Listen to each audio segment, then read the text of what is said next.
residents. So unless you're running a sizable building firm, it's probably the home improvements that are most impacted by this for you. And here in the UK, lockdown meant more time tidying up gardens and ultimately an increased demand for wooden sheds. And now, well, you'll have to wait if you want one. Kate Hardcastle is a retail and consumer expert at the consultancy Insights with Passion. So how long is the wait?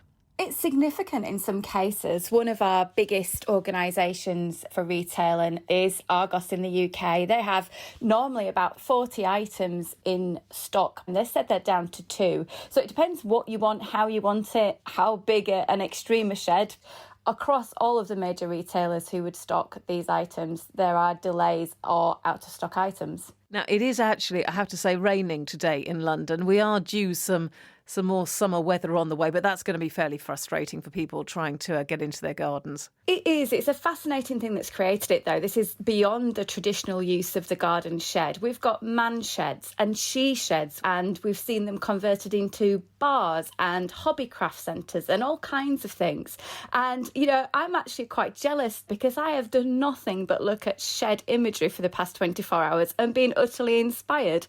I think what's fascinating is just how all of these consumer zeitgeist things have come together to create such a demand. We've got people trying to expand out of their home and make extra space, and a lot of that was driven by the on and off lockdowns. People are continuing the working from home trend, so they're needing that extra space still. And we've also seen the hobbies and crafts that we do as individuals really take off. We've all developed extra skills in lockdown. So are you saying I should be clearing out the spiders in mine, getting rid of the old bags of compost and making a she shed? What is a she shed? A she shed can be anything you wish it to be. I'm inspired by it too, but the idea being that it's a space rather than the traditional man shed.